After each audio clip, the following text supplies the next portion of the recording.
Informasi terbaru bagi honorer tenaga teknis, guru, maupun tenaga kesehatan yang telah mendaftar seleksi PPPK maupun CPNS tahun 2023. Bagi calon pendaftar ataupun honorer teknis di berbagai daerah, simak selengkapnya kabar terbaru ini. Ada kabar penting terbaru di bulan Oktober tentang revisi Undang-Undang ASN yang sudah disahkan. Simak selengkapnya video ini, jangan sampai gagal paham. Kabar honorer terbaru hari ini. Menteri Pendayagunaan Aparatur Negara dan Reformasi Birokrasi, Menpan-RB, Abdullah Azwar Anas menjelaskan beberapa ketentuan baru di UU ASN hasil revisi nomor 5 tahun 2014. Antara lain soal sistem rekrutmen ASN, lantaran ada fakta bahwa pada tahun-tahun sebelumnya ada lebih dari 130.000 formasi ASN yang tidak terpenuhi. Formasi ASN yang tidak terisi itu berada di daerah 3T, yakni tertinggal, terdepan, dan terluar. Menteri Azwar Anas menjelaskan, hal tersebut karena kurangnya ketertarikan calon ASN untuk mengisi formasi di daerah-daerah tersebut. UU ini menjadi solusi agar daerah 3T juga mendapat pelayanan dengan baik, ujar Azwar Anas pada sidang paripurna DPR RI dengan agenda pengesahan rancangan undang-undang tentang perubahan atas Undang-Undang Nomor 5 Tahun 2014 tentang Aparatur Sipil Negara menjadi undang-undang di Jakarta pada Selasa 3 Oktober 2023. Anas menjelaskan bahwa salah satu agenda transformasi ASN dalam UU ASN hasil revisi ialah kemudahan mobilitas talenta ASN yang didedikasikan untuk mengatasi kesenjangan talenta nasional yang sebarannya selama ini tidak merata, karena hanya terkonsentrasi di daerah tertentu, khususnya di Pulau Jawa.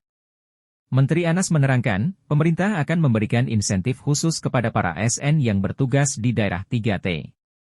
Untuk rekrutmen ASN, pada kesempatan yang sama Menteri Anas menjelaskan bahwa salah satu poin krusial lain dalam UU ASN hasil revisi, yaitu rekrutmen ASN yang ditransformasikan dengan mengacu pada prioritas pembangunan nasional. Sehingga ketika negara menjadi beberapa sektor prioritas, misalnya kedaulatan pangan, digitalisasi, hilirisasi, dan antisipasi perubahan iklim sebagai prioritas nasional, maka rekrutmen ASN harus diarahkan untuk instansi-instansi yang menjadi leading sektor terkait hal tersebut, serta untuk daerah-daerah yang menjadi sentra akselerator untuk sektor-sektor tersebut. Sistem tersebut berbeda dengan yang berlaku selama ini, di mana rekrutmen ASN hanya didasarkan pada penetapan kebutuhan yang basisnya adalah analisis jabatan dan analisis beban kerja sesuai bisnis proses saat ini. Anas juga mengatakan, mobilitas talenta untuk ASN bertugas keluar instansi pemerintah seperti TNI, Polri dan BUMN juga mulai terbuka dengan resminya UU ini. ASN dapat didorong untuk bergerak antar instansi untuk pengembangan kompetensinya. Selama ini, jelas Anas, persyaratan untuk melakukan mutasi sangat kaku, sehingga muncul stigma bahwa sulit memindahkan seorang ASN. UU ASN hasil revisi ini, kata Anas, juga mendukung percepatan pengembangan kompetensi ASN. Pengembangan kompetensi tidak lagi dimaknai sebagai hak, melainkan suatu kewajiban bagi ASN.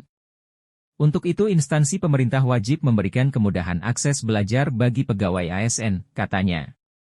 Pola pengembangan kompetensi ASN tidak lagi klasikal, seperti penataran, tetapi mengutamakan experiential learning, seperti magang dan on-the-job training.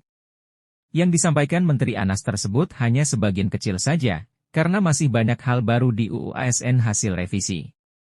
Antara lain soal penataan tenaga honorer dan soal kesejahteraan PPPK. Sekian yang dapat admin sampaikan, terima kasih dan semoga dapat bermanfaat bagi sahabat semuanya.